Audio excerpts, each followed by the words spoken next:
Thank you so much for joining us here this evening, everyone. My name is Brenna St. Ange, and I work here at the Alliance for Sustainable Colorado as our Hub Programs Manager. So I co-create our education and community outreach programs, which is one that you're here experiencing tonight. So thank you very much for joining us this evening. So a little bit about the Alliance for the newcomers in the room. The Alliance's mission is to transform sustainability from vision to reality. And that's a really big mission, and we have really big work that our team does. And we service our mission through a couple different ways.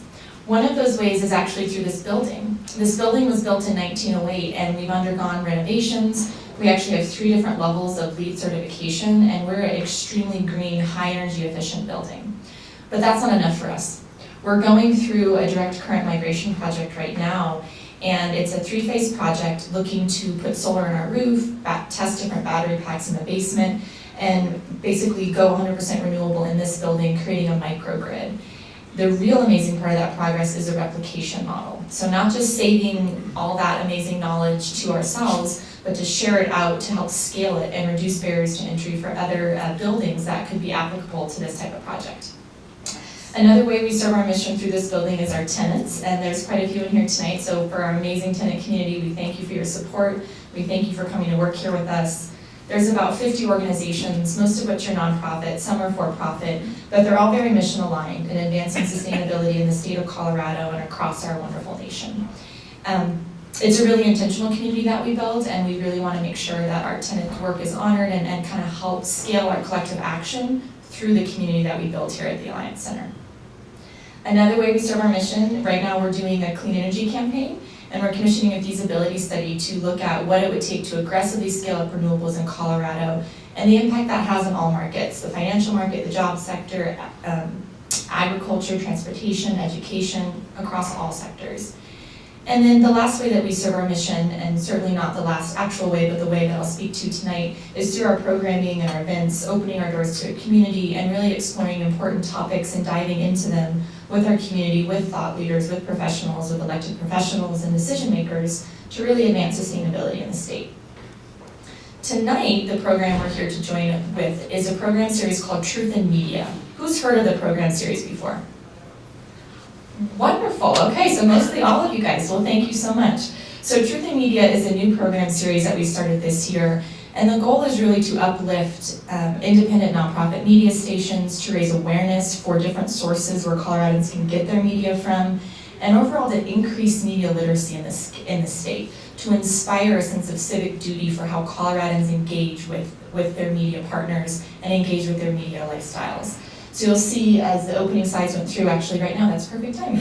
These are our Truth in Media Coalition partners, several of which are in the room tonight, several of which are presenting, and it's a wonderful coalition that's been building month by month to address this important work. But you might be wondering, if we're a sustainability focused company, why are we focusing on media? Well, in the systems theory, which dominates a lot of sustainability work, everything is connected to everything else. Education, policy, finance, healthcare, transportation, sustainability work, and media tells those stories. And we as a sustainability organization have really important stories to tell, and so do our tenants, and so do organizations all across the world that are helping recognize our agenda future. But how do we get those stories out? How do we make sure they're the right stories told by the right people, grounded in fact and truth?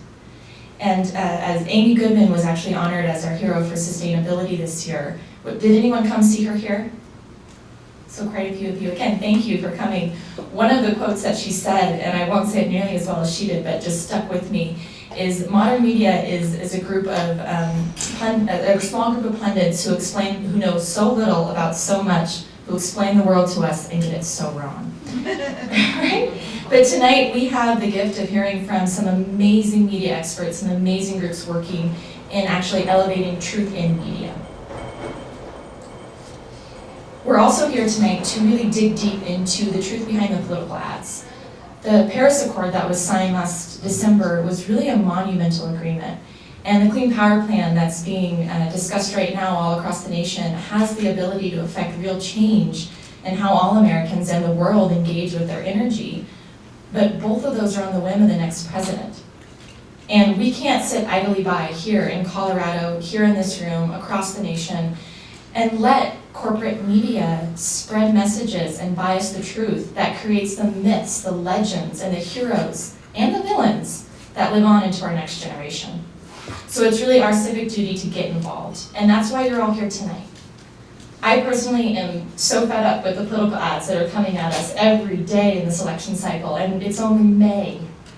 I just want to tune out, but I can't. My call to civic duty tells me I need to get engaged. It's overwhelming, but there is a solution. And here tonight, you'll hear from some amazing presenters that are part of that solution, who will help give you skills and resources to take this out into your families, out into your communities, and really be informed this November at the ballot box. I do want to mention the groups by name who are involved in the Truth in Media Coalition.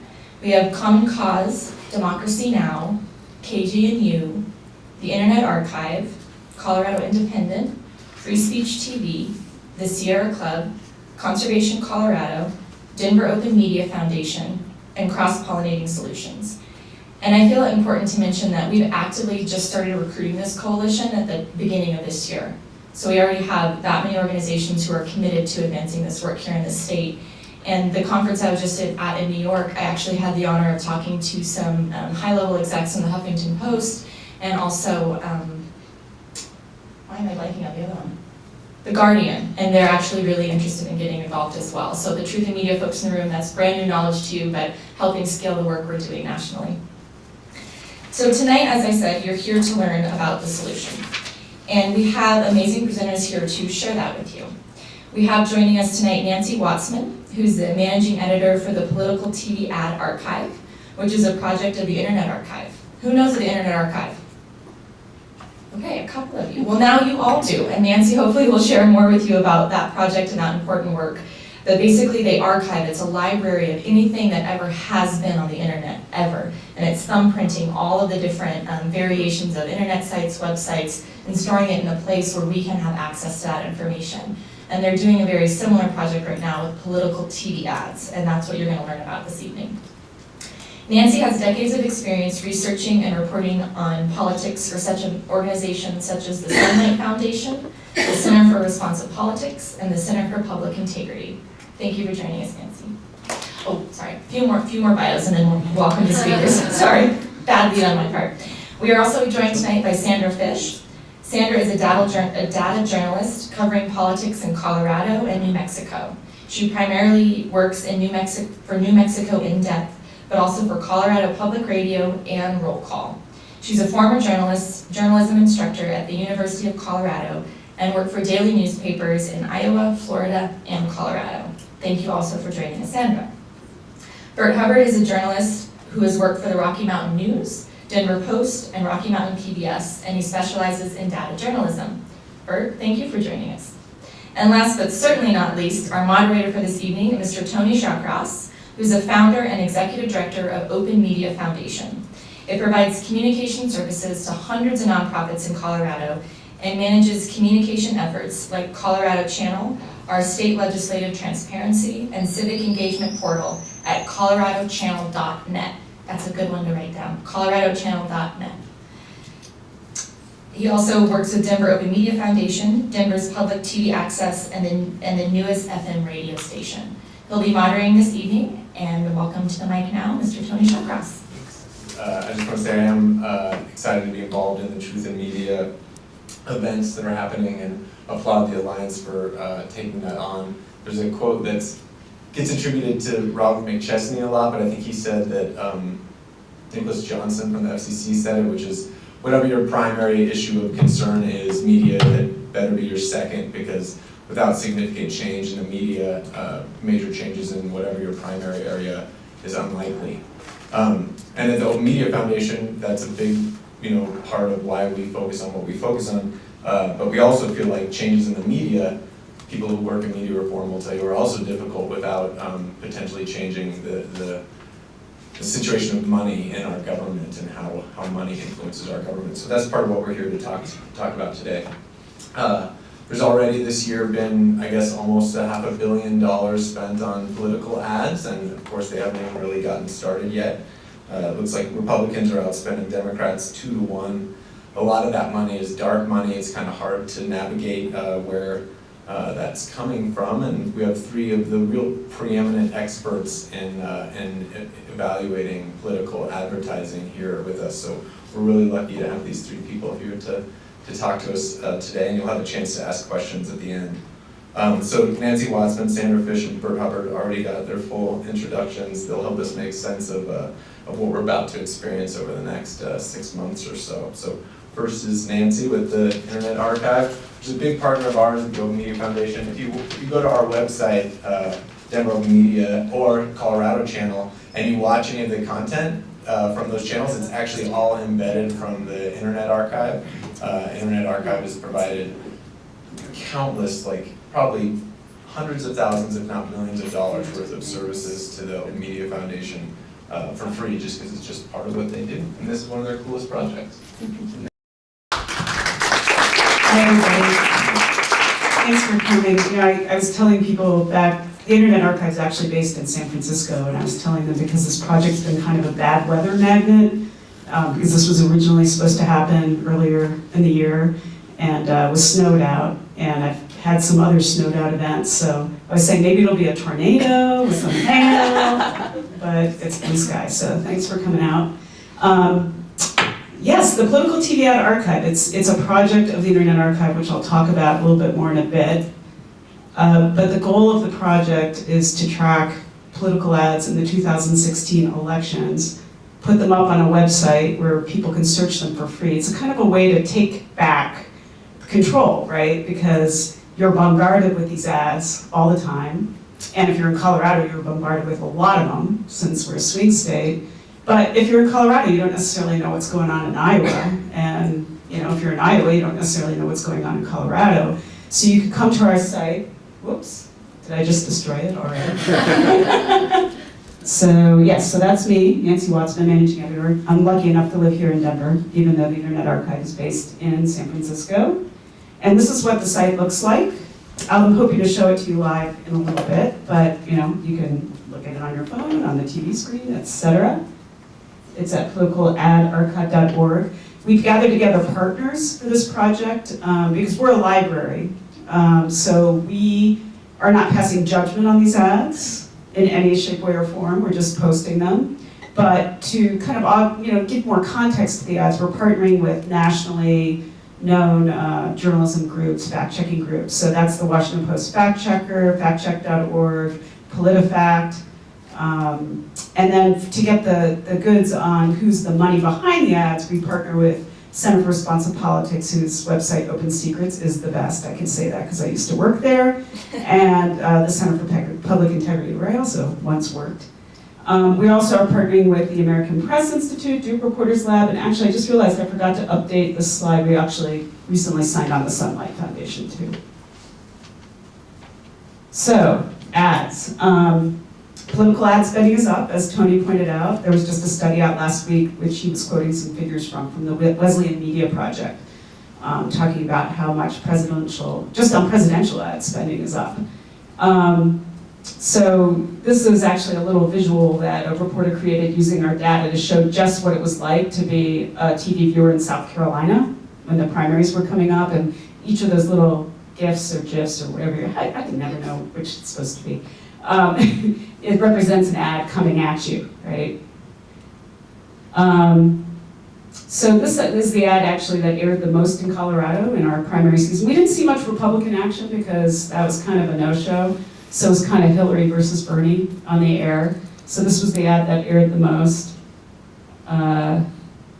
And so we embed right in our copy of the ad, the fact check from our partner, if there is one. So in this case, it was from the Washington Post Fact Checker. They give out Pinocchios, and you can get, the best thing you can get is Geppetto's check mark. And then I think it goes up to maybe 4 or 5 Pinocchios for really bad things. So this got a little bit of a Pinocchio. Did the 15 richest Americans gain as much wealth as the bottom 100 million? And they explain why they gave it one Pinocchio. This is an art, not a science necessarily. People may agree or disagree, but they explain how they came to their conclusions. And you can see it on our website. This was the ad that played more than 560 times in Colorado. We were tracking Denver and Colorado Springs. And that also was fact-checked. PolitiFact called that mostly true, the claim that she won healthcare for 8 million children. And so they said, well, she helped, but she didn't give credit to other people. So, I mean, I don't know, in my mind, again, I'm not the official judge, but politicians do that kind of thing all the time. But you can, again, there's a article that goes in depth into why they gave that judgment.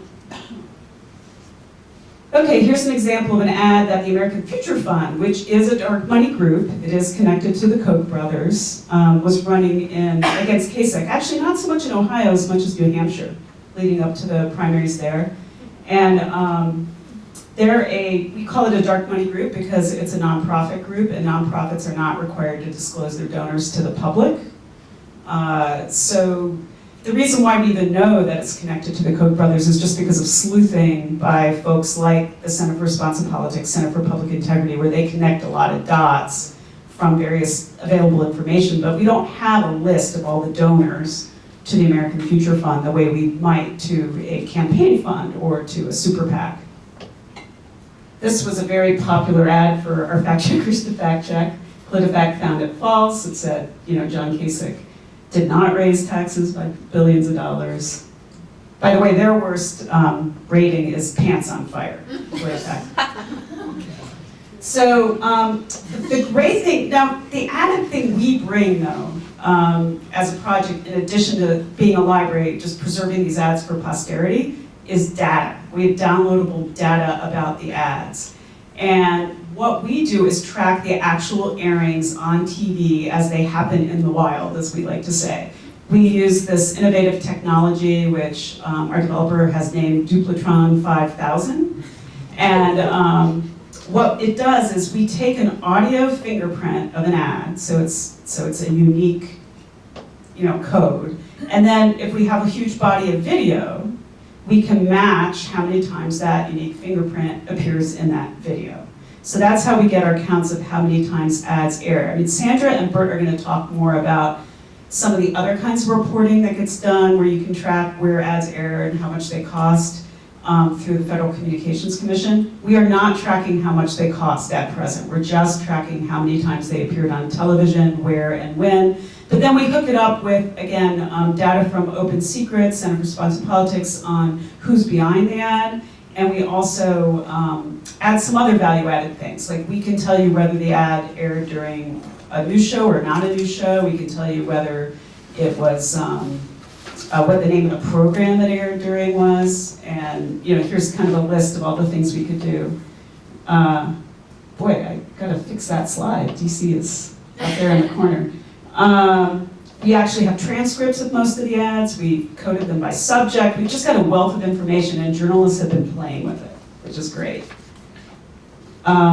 This is the website. There's different levels on the way in. If all you want to do is just look up an ad, you can go to our website. You can type something in the search bar, and hopefully it pops up. You can always bug me if you can't find what you're looking for. But you can also download the data in a spreadsheet if you are wanting to do kind of more complex analysis. So that little arrow is pointing to our data download. That's also the search on the website. And so that's what it looks like right now. We're actually going through some redesign right now, hopefully to get ready for the fall. But you just press on these blue buttons and you get all the data. And that's what it looks like. And then you can do great things that people like Burt and Sandra know how to do, where you can build tables that tell you, how often an ad aired, when, and where, and so forth. Not everyone's going to do that, but if you know how to do it, it can be very handy. So anyway, again, journalists have been playing with this. They've been downloading our data and creating all kinds of crazy things. A reporter at The Atlantic made this computer game out of our data, saying, where you had to dodge the ads as they came in. You had to use your space bar. It's like an old-fashioned Space Invaders game. Fusion did it. What they did was they took the program data we had, so where the ads aired, and then matched it up with Nielsen ratings to kind of figure out which candidates like to do on which shows. Are you surprised that Hillary likes Ellen? It's not that surprising, but she does. And then also just kind of basic things like this. This chart ran in The Guardian, which was just showing how Sanders picked up his ad airings as the election approached in, I believe, was that New Mexico? No, Nevada, sorry. So we did this project in the primaries in more than 20 markets we tracked in 11 key states. We're kind of done with that now. We're still tracking some select cities, and then we're hoping to gear up for the general elections to track a bunch of swing states, and Colorado's on the list. It was on the list for the primaries, because again, we're fortunate enough to be in a purple state. We were funded by the Knight Foundation for the initial program and also the Democracy Fund. All right, so now the Internet Archive. That's the Internet Archive. They bought this building to match their logo. No joke. They had the logo first. It's in San Francisco. It's supposed to look like a library. It's an old Christian Scientist church, and if you're ever in town, they do tours. It's by the Presidio. There's actually a whole bunch to see in there. They have all the servers where they're archiving the entire internet, blinking, and they have, in the sanctuary of the building, they have all these statues, which, come to find out, are statues of the employees at the Internet Archive. If you've worked there for 3 years, you get a statue, which I just started in September. I am not angling for a statue personally. It seems a little, I don't know, creepy. But, you know, plenty of others disagree. And they actually go on tour to museums and things. And a lot of what the Internet Archive does is cultural. I mean, this political project is a little bit new for them. They have all kinds of stuff there that you can look up and waste time on. Like, they have old style video games, Oregon Trail. I got my 11-year-old hooked on that, you know, even though he wasn't around when it was popular. They've got all the Grateful Dead. They've got movies, books. They even got a gallery. We got all this press in the spring because they archived all these viruses from computers in the 90s. And for some reason, people are interested in that. People who have more time than I do. But they're probably most famous for the Wayback Machine. Oh, this is actually, I should have changed the slide from New Mexico, but you can put a URL in any, in the Wayback Machine, which you can find just on the main site of the archive.org. And it will show you snapshots you can click on of what that website looked at different points in time. And that can be just kind of fun. Like you can see your organization, what it looked like in 1999 when they first put up their first website. But it's also a really useful tool for journalists because sometimes people change things without announcing it, right? Like if a company goes bankrupt, or one of the examples I like to use is during the Iraq War, when President Bush declared that it was over, they put out a press release that said, "Operation's over in Iraq." And then our Wayback Machine caught it that they added the word "major" within just a couple hours or a day or something. So it can be very useful journalistically. So we actually have kind of a mini version of the Wayback Machine for the 2016 elections.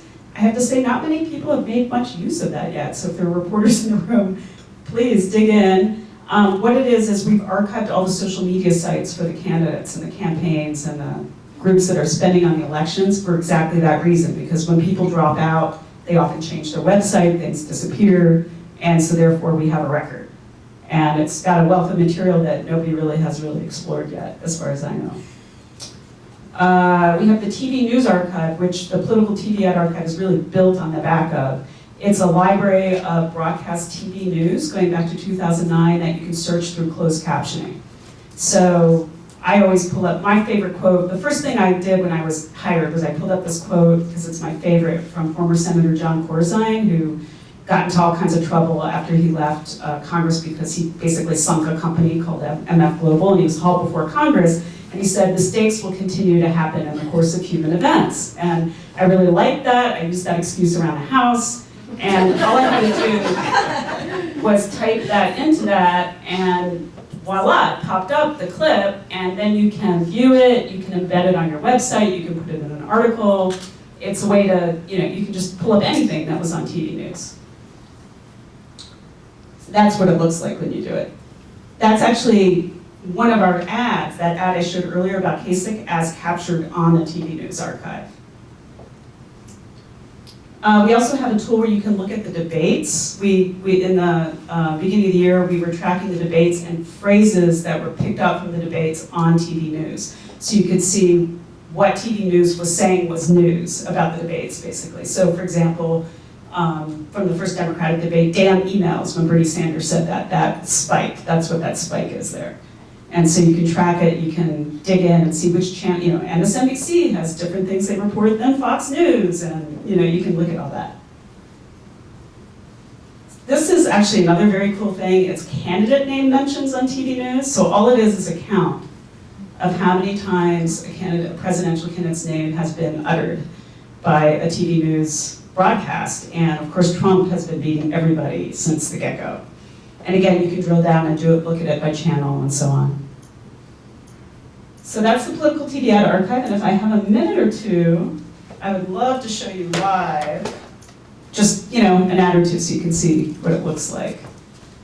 I actually have an interesting example that I just wrote a blog post about today from Arizona, our neighbor in Arizona. So this is the website, and I'm going to go up to the blog where we write about, oh, interesting.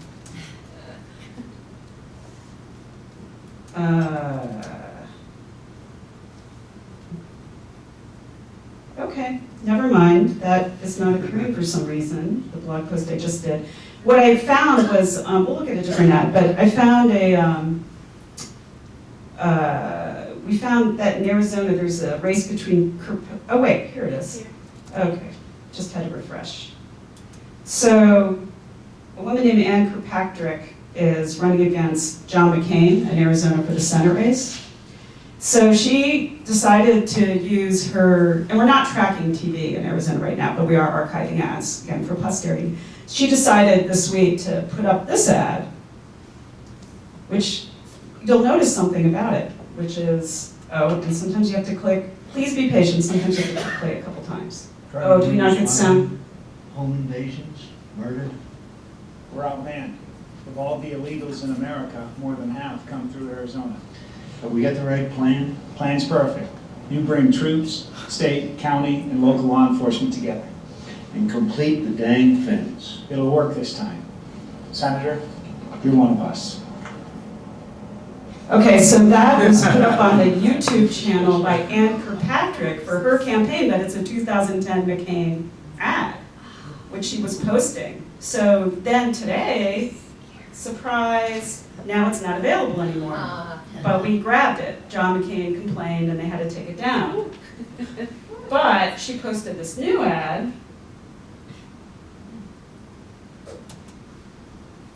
If you look at the demographics of the growth of the Hispanic population, no party is going to win unless if they're consigned to a very small percentage of that vote. Drug and human smuggling, home invasions, murder. They're bringing drugs, they're bringing crime, they're rapists. And complete the dang fence. I will build a great, great wall on our southern border. You wanted to retract those statements you made, specifically about undocumented Mexican immigrants. We tried to call them rapists and criminals. Would you want them to retract those statements? Oh, I don't know. Now, if all those people that would get behind the Republican candidate, I think we could win this election, despite the alienation, frankly, of a lot of the Hispanic voters. Senator, you're one of us. You're one of us. Okay, so that was posted by Ann Kirkpatrick, and notice the Spanish subtitles. Anyway, and then I just posted an ad that McCain's running against Kirkpatrick. But that gives you an idea of the kind of thing we can do. We can capture something, it exists forever now, they can't get out of it, and there it is. And there's lots more interesting examples. And if you have a question, I know we'll take questions at the end, but you're welcome to.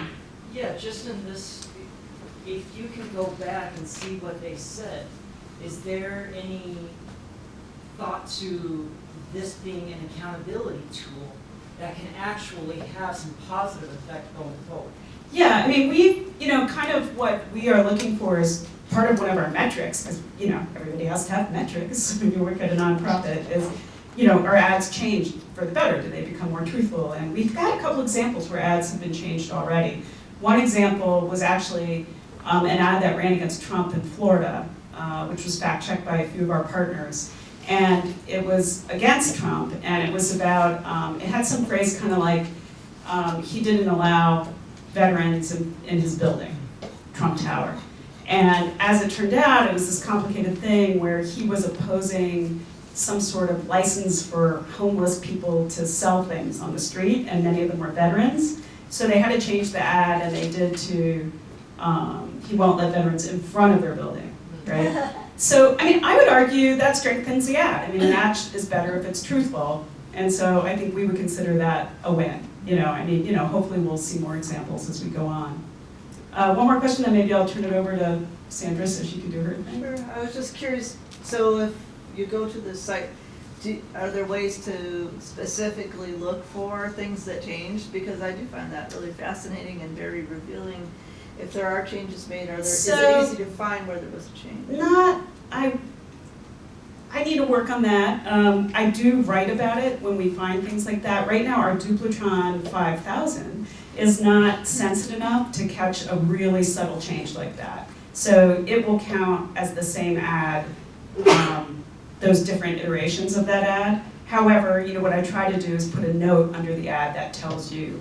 But there's no way to search from the main site. It's a good idea of just saying, you know, I want to see the ads that have been changed. We know of like 2 or 3 examples right now where that's happened, and it's usually a pretty, you know, again, a pretty subtle thing, but, you know, I think the fact checker should feel good about it, you know. Mm-hmm.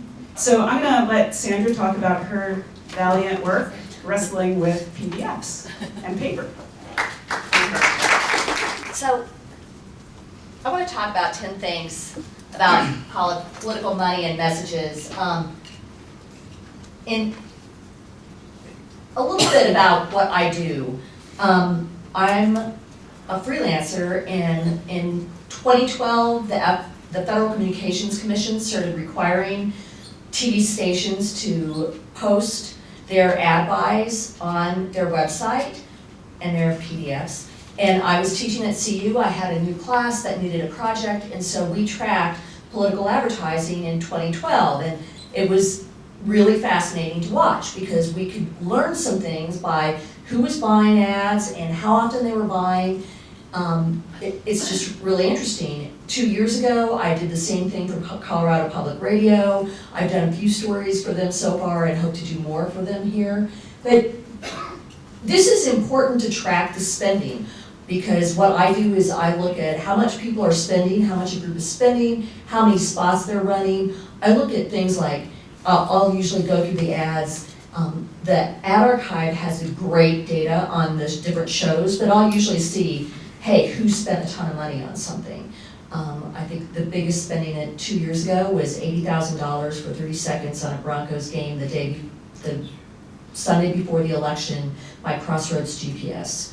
And it's important because these outside groups often dominate the spending. And you've got to ask, what is their motivation? If it's a nonprofit, a 501c4, this is one of the few ways you're going to find out how they're spending their money, is by looking at political TV ad spending.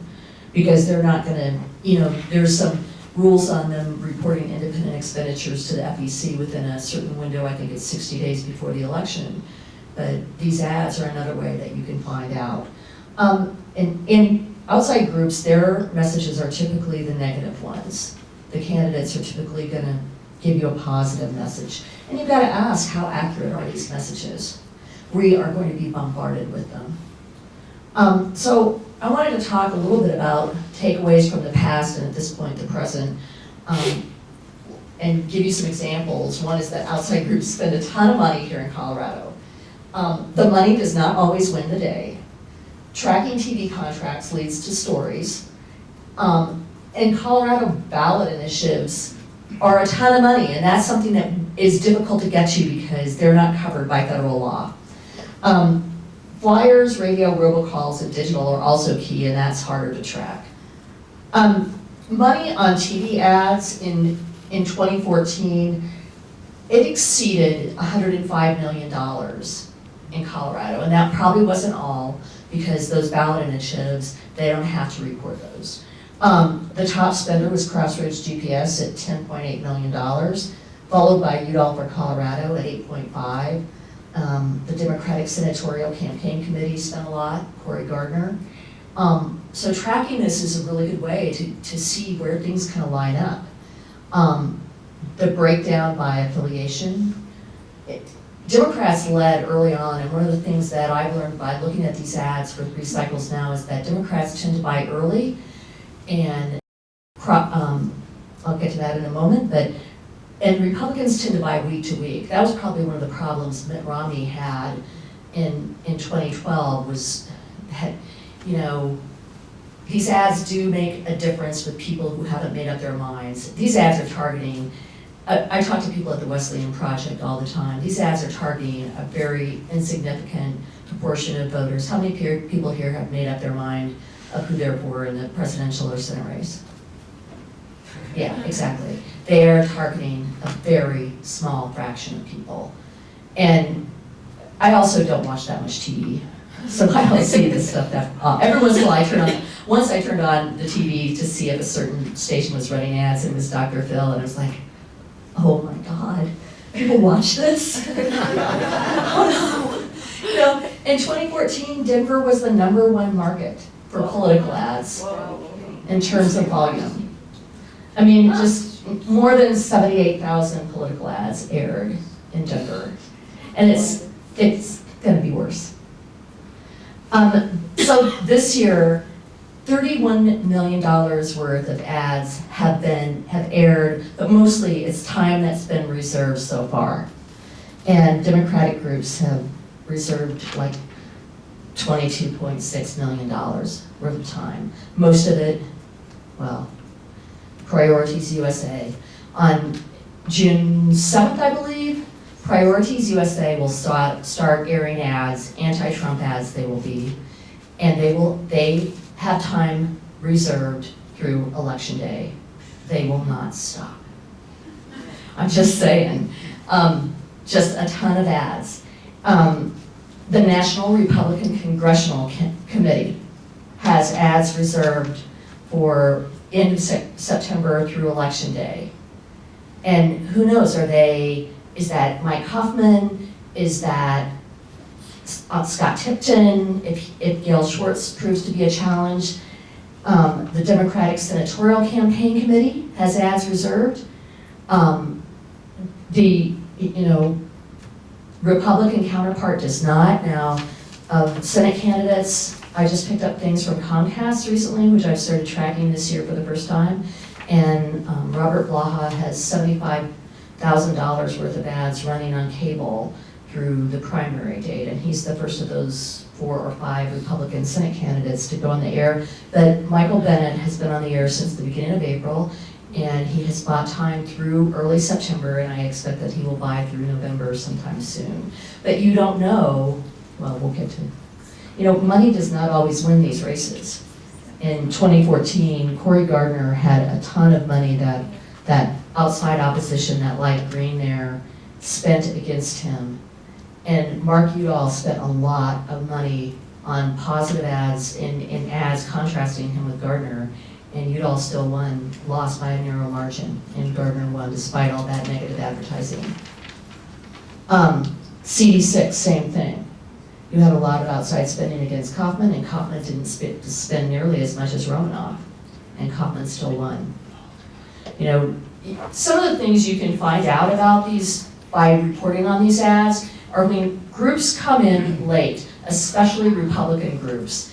The Ricketts family of Chicago, which recently decided to start spending money against Donald Trump, too late, they came in and started airing ads late in the game in the last 2 weeks of October against Mark Udall.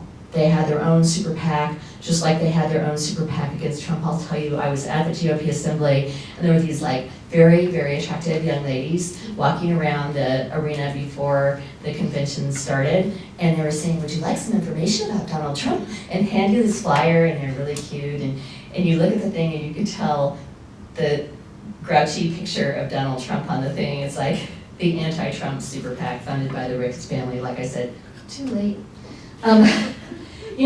You can tell these people have reserved this time, but like if the Republican Congressional Campaign Committee doesn't need that time, they will move it to the senatorial campaign. They'll just switch it over.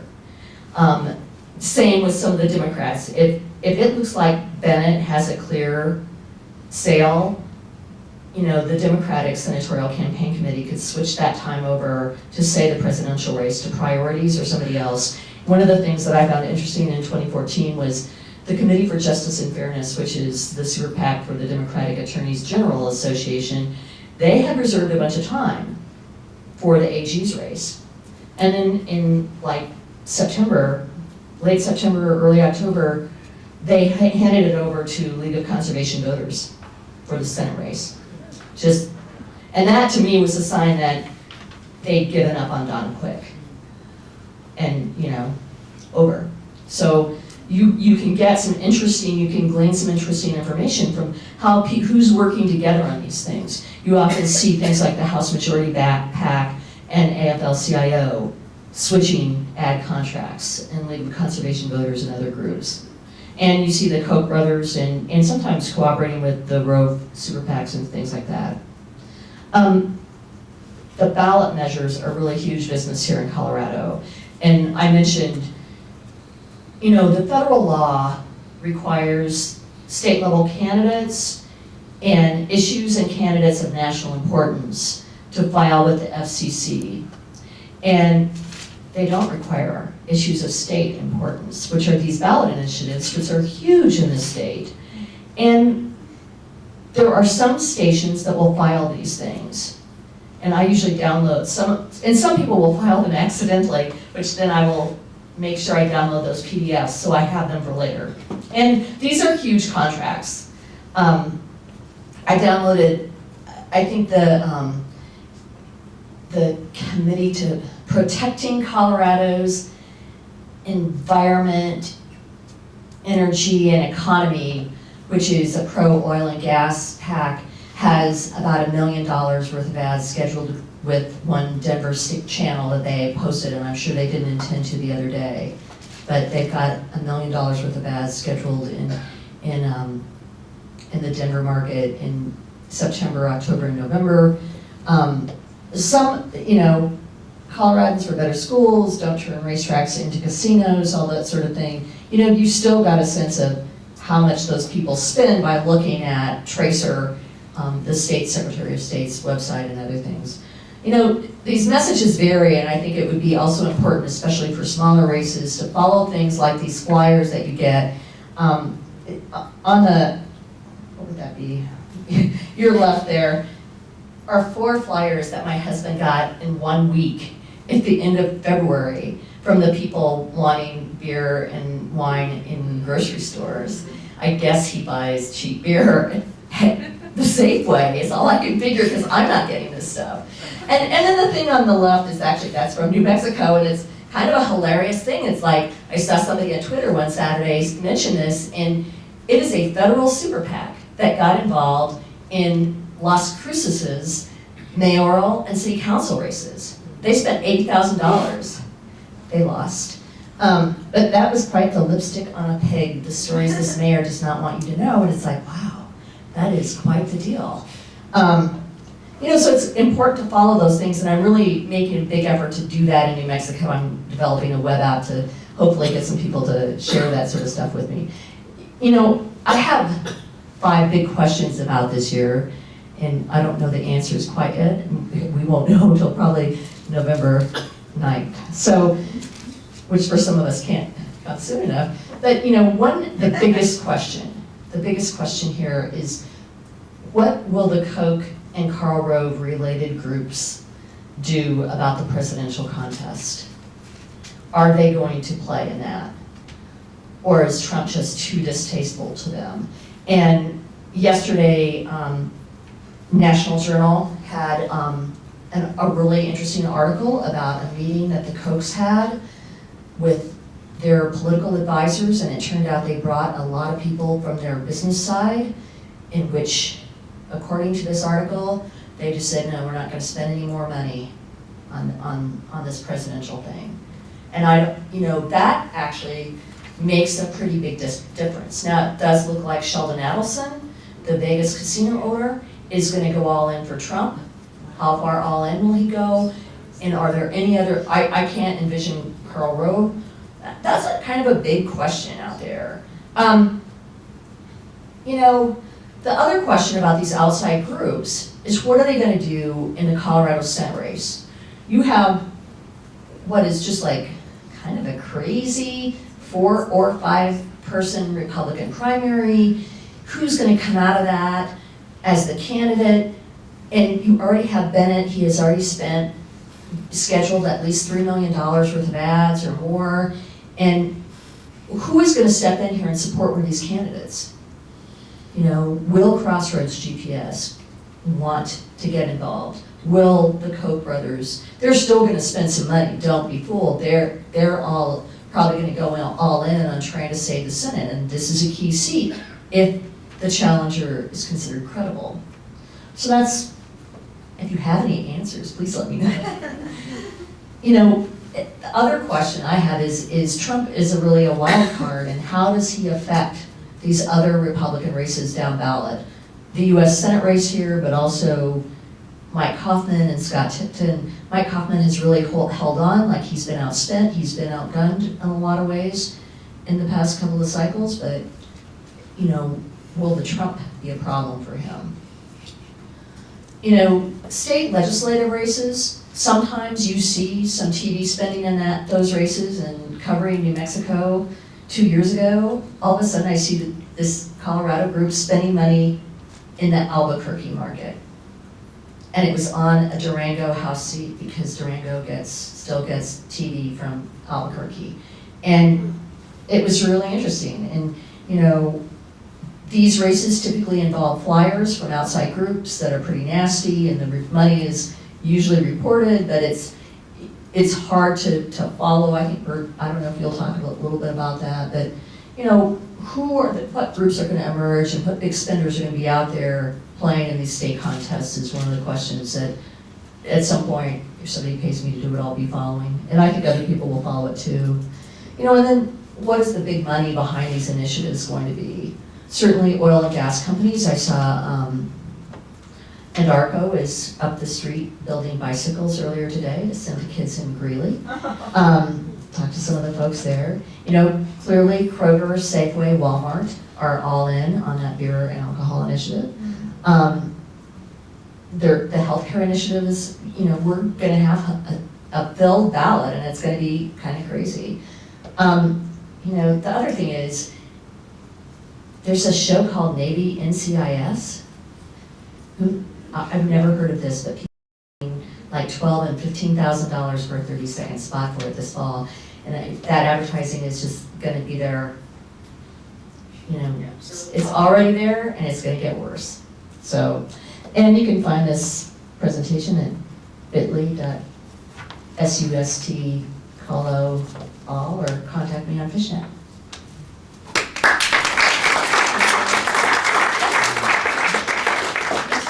Quick question for you. So, for the messages that are negative and the committees that spend money on negative messaging, isn't part of the reason the way the funding is structured? Can't even a C3 say somebody did something bad? Maybe a C4, but they have much more tight restrictions if they're saying, vote for this, do this thing, I like this candidate. Isn't are the restrictions tighter than on the negative messaging? There's something called the magic words, and actually C3s would have a very difficult time running a TV ad because I think C4s can do it because IRS lets them spend up to 50% on political, and they're not supposed to spend more than that. Now, I question the Robin, Koch, and some of the other groups, quite frankly. But those magic words, this is why people like the Judicial Crisis Network ran some ads connected to the Supreme Court earlier this spring, and they mentioned call Michael Bennett. And when they say, this is terrible and blah, blah, call so-and-so, that it does not tell you to vote for or vote against. When they tell you to vote for or vote against, this is one of the things, Americans for Prosperity is really super involved here. They might as well be the Republican Party in this state because they've got the ground game going. They've got a database, they've got a list of names, they're like actively interacting with people, and they've got a huge crew of volunteers. But they typically don't come out and say, vote for or vote against until October. And then they have to report any spending that they're doing as an independent expenditure with the FEC, even though they're a C4. But not until they say vote for or vote against. They can say, call Senator whatever and tell them this is terrible all they want. So that's kind of it. So the election laws actually kind of tilt things towards the negative because they're much more free to speak negatively than positively because of the constraints. No, the negative advertising works. And negative, okay.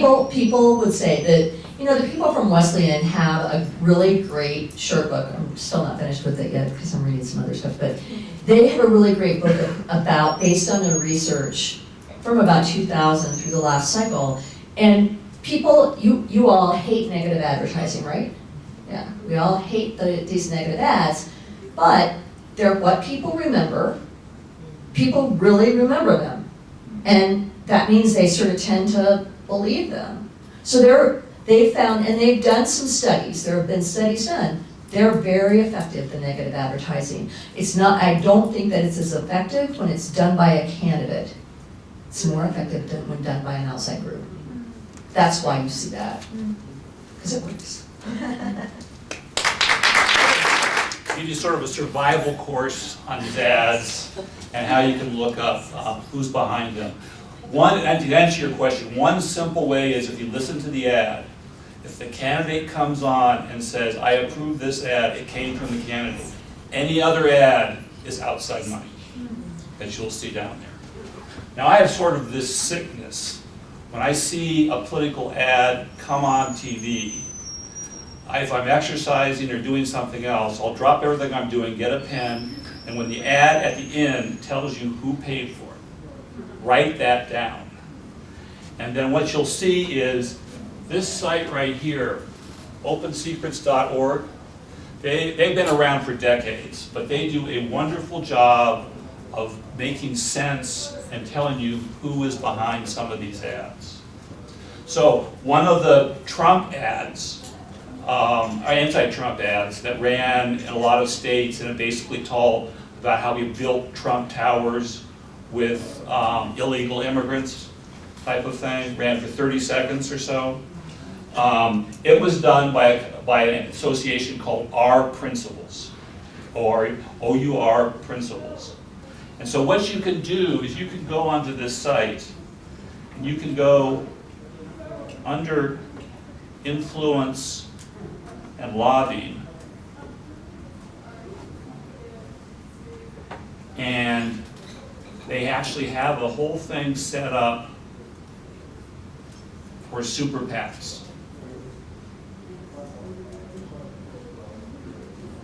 And so you can go, they have a list of the most active super PACs. Oops.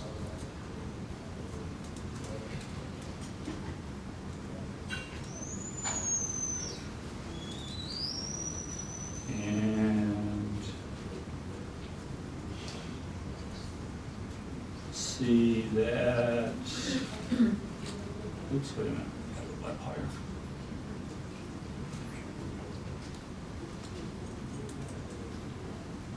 Bear with me.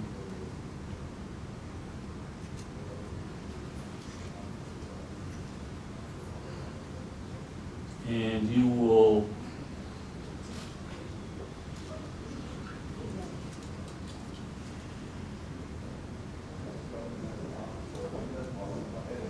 see, let's see here. Let's see. You can also just search.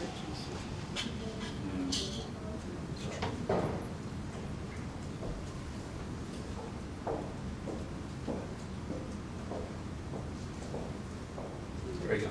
Okay, Our Principles PAC, and they opposed Trump, and so they're telling you here that this group has raised $16 million. They're a conservative group, and if you click on their name, they've set up a whole web page just for this PAC. So you can see the grand total of what they got, how they spent their money. And then up here, you can go and find out who their donors were. And they are the same family, the Ricketts family, that funded the anti-Udall campaign, basically 2 years ago, who owns the Chicago Cubs. So you can take a look at what they've been doing. Now, they also then allow you to go and do lookups. So you can say, okay, why are these guys funding this anti-Trump ads? And they set up another one just looking at the top people who donate to outside political action committees. And so you can go down and see the Ricketts, and then it gives you who they donated to. So they donated to Our Principles PAC, which ran all those anti-Trump ads, and they gave a couple $1 million to Unintimidated PAC. The names are great. My favorite one was, guess who was behind a PAC that was called Patriot USA? Any guess? ISIS. Who? ISIS. The unions doing it. So you can see here what they've donated to, and you can go down and click on Unintimidated PAC, and you can see that they were for Scott Walker. So my guess is they got so ticked off at Trump for trashing Scott Walker that they started switching their money over to doing it against Trump himself, type of thing. So you can go back to the top guys, and you can do the actual reverse and go up and say, okay, Robert Mercer has actually already spent $16 million giving money to PACs, to these super PACs. And so you can click on his name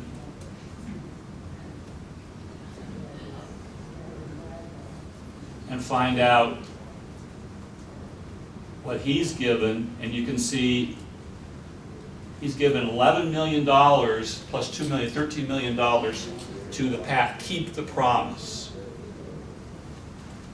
And if you click on them,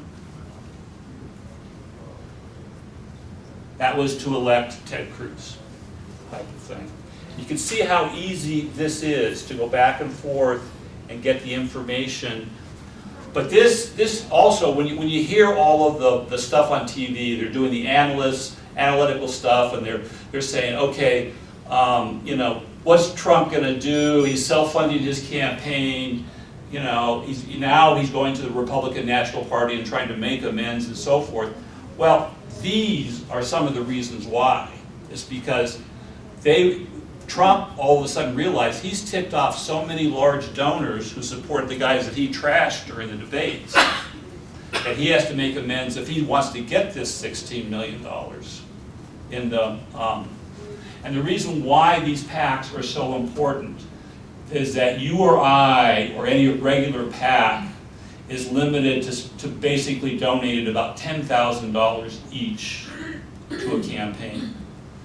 These guys can raise unlimited money. You could open up your checkbook for whatever amount of money you want and donate it to these PACs, and they can spend it on the ads, etc. The other thing that Open Secrets does, which is really nice, is you can take a look at actual summaries of campaigns. So you can go in on the presidential race and see, okay, here are the main contenders left. So if you look at Hillary versus Bernie, you can see that they've both raised about the same amount of money, $180,000. But Hillary's super PACs have raised an additional $76 million because Bernie's not taking any of that stuff. And when Bernie rails at the debates about Hillary being owned by Wall Street, he used something like this, where he would go in and look at her campaign and then up here to industries, and what they've done is they've taken all the donations gotten to Hillary and broken it down by categories. So securities investment is the #1 donor to her campaign, type of thing. So you can see where it's coming from. So it didn't take Bernie Sanders any really big research to figure out what was going on. He could actually go work directly to this site to figure out what was happening. The other thing you can do on something like this is there's been a lot of publicity about Trump's self-funding. Well, you can go to his and see his campaign, and yes, he's put a lot of money in there, but he has raised $12 million from other people. It's all not self-funded by any means. And the interesting thing is that if you actually go to his expenditures, you can see his second largest expenditure, that's his airplane. And you've also then got Trump Tower, that's his campaign office. Technically, if Donald Trump decides to repay himself all that campaign money, he can make a profit on running for president because he's paying himself so much money on this stuff. So that's the story when they talk about the self-funding. They don't really tell you on TV and some of the analysts. But that's what you guys can do as becoming more informed, is to go to something like this. This is an easy site to do. You can even go in to this site and look at what your neighbors are contributing by doing a zip code search and finding out who's giving to who. My son, when he was in middle school, used to use this to look up the parents of his friends to see what they were doing. But I'll stop here and leave time for questions. So any questions? Anyone want to ask any of the presenters? Let's start in the back. I read where a C4, even though they can only give 50%, they will take that other 50%, give it to another C4. They can spend 50%, they can give the rest to another C4, and they can daisy chain that. And basically 100%. But any comments on that? Well, yeah, then the problem with the C4s is that the IRS knows who the donors. The IRS knows who the donors are, but you and I don't, because the filings, the nonprofit filings, don't tell who the donors are. So it's up to the IRS to have to police that without any oversight by the media or anyone else. You know, I'd say Center for Public Integrity, or am I thinking of somebody else? ProPublica, Politico, and Center for Public Integrity, CRP, Center for Responsive Politics, have really done a lot of tracking of some of these C4s, especially in the Koch network and in some other networks too, like League of Conservation Voters. You can't find this information out until like the November after an election. And it's really interesting when people take a look at the Kochs, for instance, nonprofits, and who did they give to, which are other nonprofits in the Koch network. And there is a really great site called citizenoaudit.org that you can actually, they have a great text search. It would be nice if the IRS would actually make those PDFs searchable, but you can search for an organization like a nonprofit and see oftentimes who has given them money. That's how I figured out a couple of years ago that it was a nonprofit out of Omaha that was affiliated with Warren Buffett that had funded the birth control along the LARC program in Colorado by finding their thing and seeing who they gave money to. But those organizations really have some good stuff if you look at them online. Some other questions? Let's go here. I was going to ask when you, the secrecy on the C4s. I mean, if I donate to World Wildlife Fund or Sierra Club or whatever, I'm listed as a donor, correct? No. No. No? They don't have to use No, it, do it's- they? It's, It was I changed. mean, there is an argument on the side of nonprofit secrecy of donors, right? Because it's so that people can't be coerced, right? You donate to a group, you don't necessarily want everybody to know. I think some of the original cases of this were for some very liberal organizations. They were being intimidated, the donors kind of thing. So there's a policy argument for that. But no, if you give to a nonprofit, what you can see, and what Sandra was just saying, is like Center for Responsive Politics actually was funded through the Night News Challenge as well, to do a project where you can see what a C4 gives to other entities. You can't see the money in, but you can see the money out. So if a nonprofit gives to another nonprofit, you can see that, and that's how they're building that trail, so they can see, and you're exactly right, the person who spoke before, I think it was Steve Colbert, did the whole thing when he did his PAC. Oh, and yeah. turned it into a C4 that gave some money to a C4 that, and so yes, you absolutely can do that. Some more? Right there. I hope I can articulate this, and this is kind of directed towards what you were talking about. I'm not a journalist, I'm not an academic, I'm not a media buyer, I don't work for any of the political campaigns. Let's just, get that out and get some perspective. My question has more to do with what you were saying about effectively the misinformation that is coming out on all parties with the ad campaigns and the negative campaigns and what they say and what they don't say. So from what I got from what you said with the messaging, where did this come from? What's the truth in the messaging? So you trace back what these connections are, and all of a sudden you get this new perspective on the message. Great. For the public at large, though, that has a 10-second attention span, that sees the negative ad and says, oh my God, this person did this, I'm going to vote against them. What do you do with all this information? How do you get it out to the public at large? Because what I got from what you said is that what appears to be there is not necessarily there. So what do you do with this? How do you use this knowledge effectively for the benefit of the public good? So we're a library, right? So we're here, we have the stuff. We don't necessarily, we're not activists, we're not advocates. We do partner with those other organizations to bring context to the ads, and then we also work with journalists all the time who are writing all kinds of stories and doing all kinds of digging into the ads and doing stories. So hopefully, you see it through that, or you through events like this, that are, or through alternative media, like, the new radio station here, and that's the dilemma, right? How do you get it out? But with the internet, the internet's a cool thing.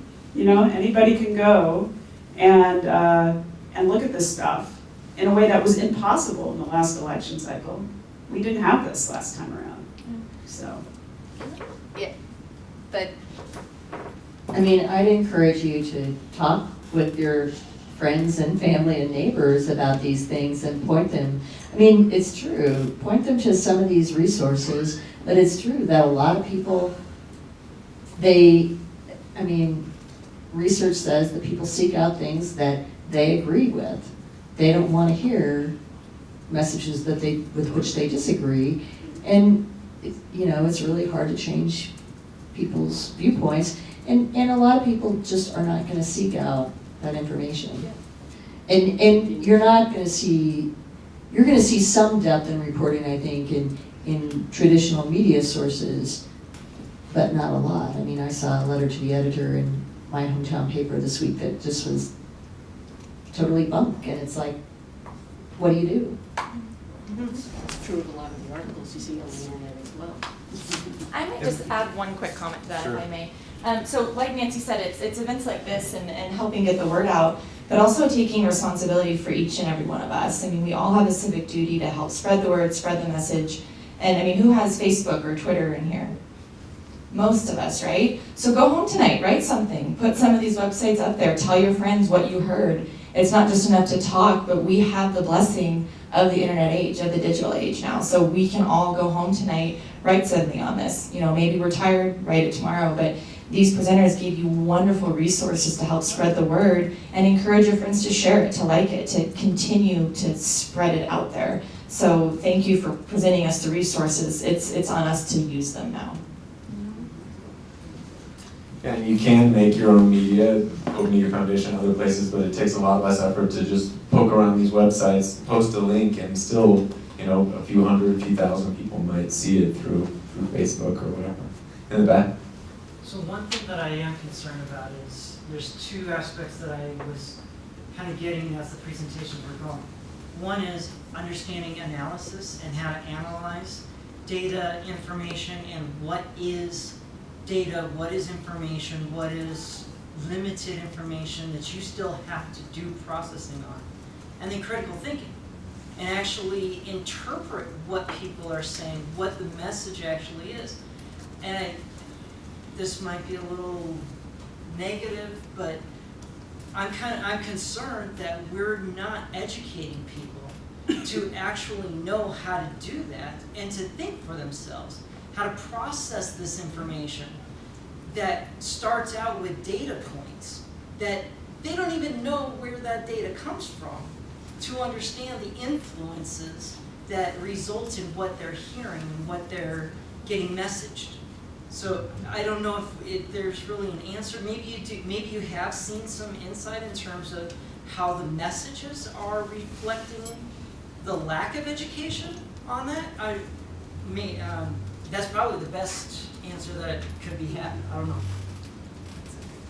I'm not sure, you know, I mean, I think that's another conundrum, but I mean, I do think that the younger folks coming up are a lot more data savvy than us old people. I mean, I think about my own kids and what they can do already with spreadsheets and websites and how they're used to getting information. So I think there's hope there.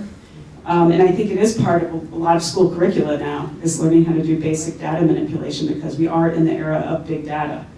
And again, you know, like some of those creative uses that journalists are using with their data, like, you know, whoever thought of a video game, who's that going to reach? You know, someone who would not pay attention to some boring, you know, complicated thing that I would probably write, you know, might play that video game and get this. So, you know, I think part of it is we unleash the information in both the data form and on the website and all these different levels, and then other people are very free to do whatever they want with it, and they'll think of things that we never thought of. Any other questions? Yeah. I have a lot of questions. So number one would be what are the rules about getting funds from foreign countries? Like, how are we going to know we're not going to have our president elected by foreign big money? And it's not even it's illegal. In the United States. It is illegal, you know, I mean, it doesn't mean it doesn't, folks might remember Hillary Clinton got in trouble for taking money from Chinese nationals last time around. Can they hide it? Well, there is something called the Foreign Agent Registration Act, where all the geeky things I know. So that's kept at the Department of Justice. That's when a foreign government hires a lobbying firm or some other entity to lobby on their behalf. So it's a little bit different. It's not donating to a campaign, but they are influencing policy. And so it's actually Sunlight Foundation has that up online where you can search. I'm not sure if they're still updating it, but it's also on the Department of Justice website. So you can see that, you know, this dictator is paying this big PR firm to lobby Congress. So you can see that. But yes, technically it's illegal for a foreign person, you know, all the illegal folks, you know, who want to immigrate are not allowed to donate to our campaigns. Yeah, but you could also may have a front group. You know, yeah.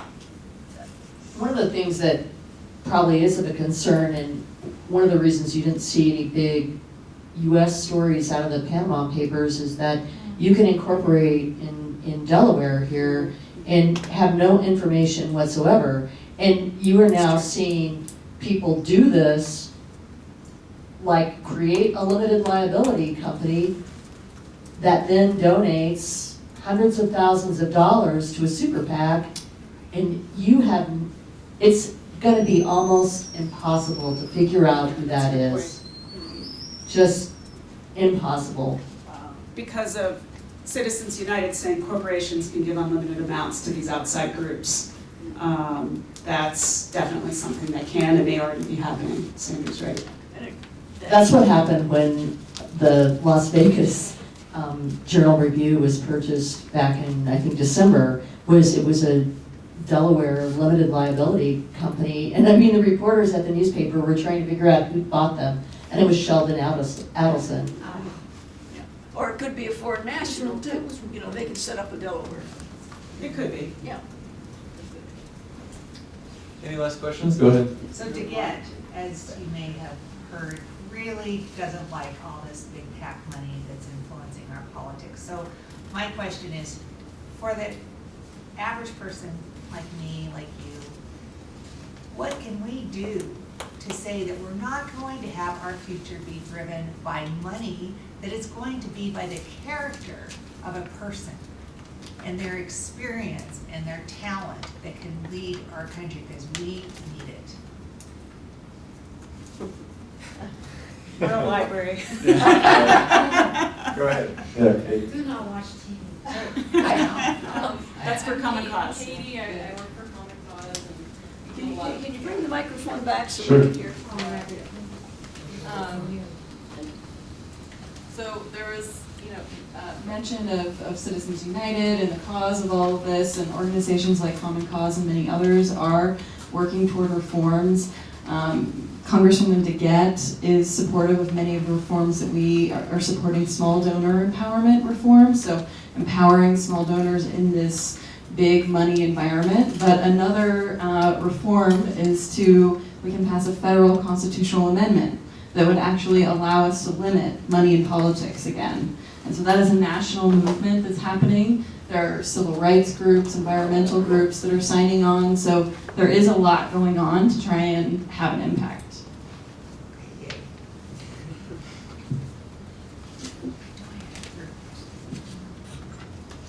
There's also a group called Move to Amend, which is to amend the Constitution, have a 28th Amendment. Money is not free speech, and corporations are not people. It's basically a two-pronged attack, which is basically what they say you need. It's like two different tumors, to get rid of the cancer. But that's another organization to look up and find out what they're doing with that. Just a couple minutes left. Any last questions before Brennan takes us out? There's some other good events coming up. One of them is we are launching this new radio station, 104.7, a new community radio station that's for the public to use. Be the first station entirely focused on local content, no national music or national news, just local stuff here in Denver. So that's at 700 Calumet on June 3rd, first Friday. So put that on your calendar. There'll be a lot of local bands playing and stuff like that. I have one question. Yeah. I just see all of these people who are so involved in the fracking business. Mm-hmm. And they sound so sincere, and they have a family here, and they're really looking out for their best interests. Mm-hmm. And I don't ever hear anything against that. I mean, it's like there's nobody who's saying you're wrong. Who's got the money? Right. I know, but Jobs and family are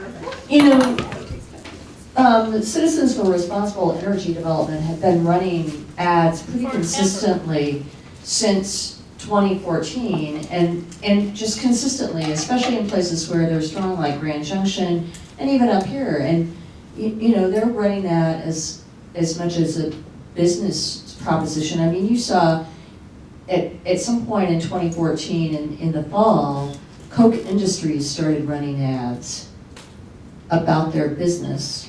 And I think this is one of the reasons that the Koch brothers will not play on behalf of Donald Trump, because I think that the people who are running their businesses think that it's not good for business, for their businesses, and to do this, and so they're trying to get this positive message out there. And, you know, they have quite a lot of money, and who has the money to run ads on a consistent basis criticizing them?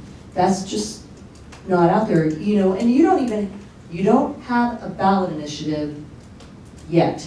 Yes, we do. Well, but it's not on the ballot yet. You're gathering signatures, right? Yeah, yeah. And I mean, so you don't have anything substantive, you know, and people aren't running ads for it yet.